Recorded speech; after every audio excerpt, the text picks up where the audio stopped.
I listened to this argument between Frank Warren and Dillian Whyte's lawyer, Jeffrey Benz, on TalkSport earlier on today. And that's what it was. It was an argument. And as entertaining as arguments may be, it isn't the best way to glean information to get to the bottom of what's actually happening, because you got people talking over each other. There's a lot of digs going back and forth and anger and what have you.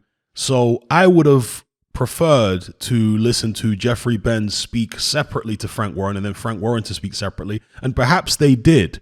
I heard that Jeffrey Benz spoke prior to this exchange between him and Warren on TalkSport just by himself with the two presenters. If any of you have got a link to that, I'd very much like to listen to what he had to say there. Because, as I say, in this exchange, they were talking over each other and there was a lot of back and forth and digs. But what I gleaned from this argument is that it seems like Jeffrey Benz was trying to get certain things secured, such as the escrow, such as the tickets for Dillian Whyte's entourage and so on. And that's the reason that they left signing the bout agreement right up until the last hour, actually. An hour before the deadline is when they signed it. And so Frank Warren was saying, why did you advise your client to sign when the contract doesn't have escrow in there and all this other stuff that you're asking for now? And the obvious answer is obviously going to be, well, he has to take the fight, right? He's mandatory challenger. If he doesn't take the fight, if he doesn't go through with it, perhaps there could be legal ramifications, or perhaps he then doesn't get his shot. That could be the case. But again, without Jeffrey Benz being interviewed separately and the interviewers asking him to clarify certain things, I don't know whether what I just described is actually the case. I don't know whether we're talking about two different contracts here. Are we talking about the bout agreement and then a separate contract, long form contract? I don't know. You see, but based upon what I heard in the argument, that's the best I can come up with, is that he was trying to get all these things sorted to basically amend the bout agreement before they signed it. That's why they pushed it right up until the deadline. And it would seem as though Frank Warren and their side were not willing to make any of these amendments.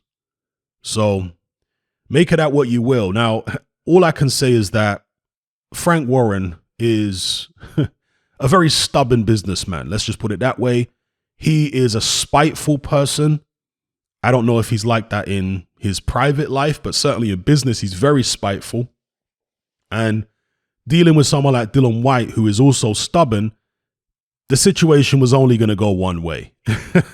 It was only going to deteriorate. I personally don't think this is a matter of Dillian Whyte and his team strategically trying to wind Frank Warren up. I think that Dillian Whyte and his team are genuinely upset and genuinely annoyed that they're being treated like this, that they're not even getting more than, I think, 4 or 5 tickets for the entourage. And also, there's been another accusation, and that is that Frank Warren gave Tyson Fury several thousand tickets, like 10,000 tickets or something, either sold them to Tyson Fury or gave them to Tyson Fury, one of the two. And then Tyson Fury has gone on and given them to his entourage or sold them. I'm not sure. And again, they're not happy about that. Why would you give Tyson Fury so many tickets and give Dillian Whyte like 6 tickets? That's not the way these things are normally done. In a contract, you're going to have certain things, but then there's professional courtesy, which, you know, if a deal gets done between two parties, you normally have a certain degree of professional courtesy. But here, there appears to be none of that. It's all deteriorating by the day. And Dillian Whyte obviously is sticking to only what he signed up for, and that is to turn up and fight. Although Frank Warren disputes that. He says in the bout agreement, Dillian Whyte is expected to partake in a reasonable amount of promotion for the fight. But then his lawyer, Jeffrey Benz, says it isn't clearly defined what a reasonable amount of promotion would be. And that's where the gray area is. You know, what I mean, but then Frank Warren said, if you haven't done any promotion at all, then obviously that can't be reasonable. Dillian Whyte hasn't put anything on his social media whatsoever. So, yeah, you got Dillian Whyte bumping heads with Frank Warren. That's what this is all about. Frank Warren has got a colossal ego. He's very much a control freak. Dillian Whyte, of course, is an alpha male, and he's bulldozed and strong-armed his way into the industry. He didn't have the big amateur background and the red carpet treatment that certain other fighters had who had extensive amateur backgrounds. He didn't have all that. He's got there through his talent, yes, but also through sheer will and brute force. So it's really not surprising that these two are butting heads the way that they are. Let me know what you guys think in the comments below. What did you glean from this argument? And again, if you've heard the standalone interview with Jeffrey Benz, where it's just him talking to these two on TalkSport, then please link it in the comments below, because I know there's a transcripted version or whatever, which only shows little highlights of the interview. I want to hear the whole thing so I can, try and make my mind up about exactly what's going on here. But you guys let me know what you think in the comments below.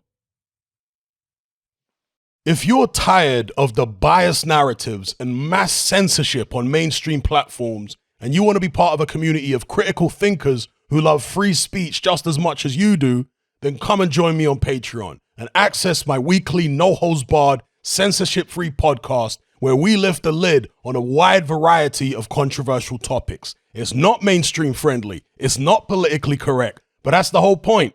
We dare to stand as a beacon of reason against an army of insanity. Just head on over to my Patreon page and select the tier called Hatman Hot Topics. You'll gain access to a minimum of 2 hours of exclusive content every single week, including podcasts, videos, interviews, live stream Q&As, as well as my popular Confessions of a Nightclub Bouncer series. Not to mention a vast back catalog of hundreds of hours of previous episodes. You can listen via the Patreon app with the option to download in high quality MP3. We've also got an Element group where you can come and chat and hang out with myself and other members. Unlike Discord, it has full end-to-end encryption, is decentralized, and it's 100% censorship free. You can also send voice notes as well as much larger audio and video files than you can on Discord. So come and sign up on Patreon. There's no contract, there's no commitment, you can cancel at any time, and it's cheaper than a cup of coffee.